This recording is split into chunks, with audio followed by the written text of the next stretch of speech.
lot of people, especially at the lower end, out of the market. They just can't afford this. And when you look at the price increases, yes, we're back on a median level to the levels that we saw in 2006, but it's uneven.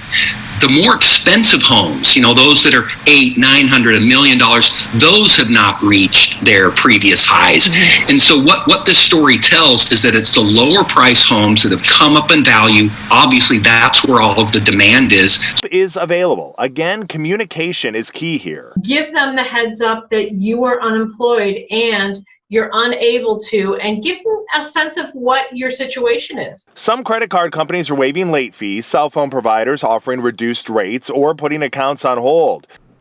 And according to economists, the Federal Reserve may not need to raise interest rates further to fight inflation, as the fallout from last month's turmoil in the banking sector and a series of recent labor data point to a slow U.S. economy. Though Friday's closely followed Labor Department employment report showed that U.S. employers maintained a strong pace of hiring last month, it was also marked by slowing wage gains and job growth that was below the 3, 6, and 12-month moving averages. That data, together with the labor market numbers released last week and the expectations of higher and tighter credit conditions, paint a picture of a slowing economy.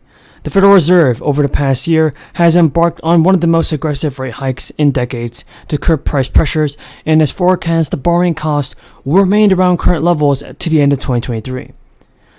But the U.S. economy added 236,000 jobs in March, and the unemployment rate dipped from 3.6 to 3.5. It was the weakest monthly jobs gain of the post-crisis period. As a result, there continues to be mixed messages from experts about where the economy is heading. Ongoing increases in home prices, driven by the continued low inventory, are just going to continue to complicate the home buying affordability process. But given the importance of home prices to the financial well-being of households that already own their home, now, the jobs market has held up through a year of rapid interest rate increases from the Fed, which have risked throwing employees out of work as higher borrowing costs squeeze businesses. As the unemployment rate continues to hover near historic 50-year lows, however, inflation has come down from the 9.1% yearly pace seen last summer to 6% as of February. Inflation numbers for March are expected on Wednesday. Any negative changes could prompt the Fed to continue to be assertive in its efforts to keep inflation from creeping back up again.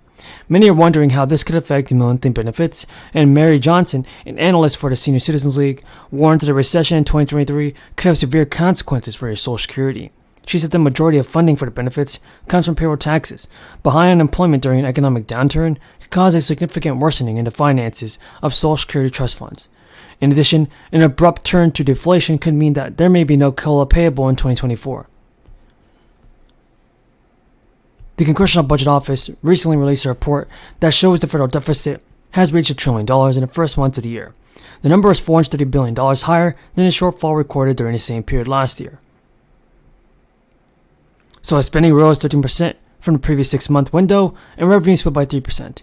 The recent estimates showed that government spending also jumped over the 6-month stretch compared to the previous year, as outlays rose by 13% or $357 billion. So this means that stimulus can be cut. It's on the way right now, everybody. More and more fourth stimulus payments have been approved. Congress is going to take huge action this week to establish new financial assistance programs, and millions of Social Security, SSI, SSDI, and RRB beneficiaries can expect to receive new stimulus payments. States have announced their action plan to address the rising cost of living that so many people are facing. President Biden has also made announcements on how the White House plans to further lower prices for the American people. This means taking health care to the people, often the hardest to reach and often left out, and the most medically underserved. So I urge President Biden to sign this bill into law without delay to improve health outcomes across the board and make a positive difference in people's lives. Thank you, and I yield back. And while U.S. gas prices have come down from the highs seen this summer, they are still clearly weighing on President Biden, who today repeated demands for oil companies to charge less. During a meeting of the White House Competition Council, Joe Biden said last month, the price of oil worldwide is down, and we haven't seen the lower prices reflected at the pump. Meanwhile, oil and gas companies are still making record profits and billions of dollars more in profits. And according to the AAA, U.S. oil futures fell 9.2% in August. Gas prices during the same month were also down, dipping to 9.2%. As Biden noted in his speech, Gas prices across the country remain uneven. They are substantially higher in western states due to a lack of refining capacity. Biden to reporters, my message is simple. To the companies running gas stations and send these prices, bring down the prices you're charging at the pump to reflect the cost you pay for the product. Biden's words echo comments he made earlier this year as average U.S. gas prices surged, hitting more than $5 a gallon in June. The White House expanded considerable effort to try and reverse this trend, including massive releases of stockpile petroleum.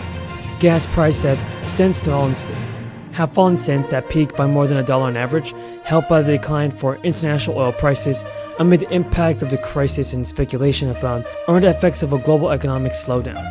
However, there are new signs that gas prices are bottoming out after they rose slightly last week. For Biden, that risks reviving gas prices as a political issue heading into the midterm elections, and around 600,000 people in Delaware have received the relief rebate checks from the state. The first round of checks went out to Delaware residents who filed a state tax return, and as many as 150,000 people are still waiting for these rebates to come. The finance secretary said that we estimate that the maximum amount left might be 150,000, and I think that's the high end, because remember, you had to be a Delaware resident on December 31st, 2021. Chairman Merkley, Ranking Member Lummis, thank you for holding this hearing today on the Good Samaritan Remediation of Abandoned Hard Rock Mines Act. And I want to very much thank Senator Risch for your partnership and leadership on this critical issue.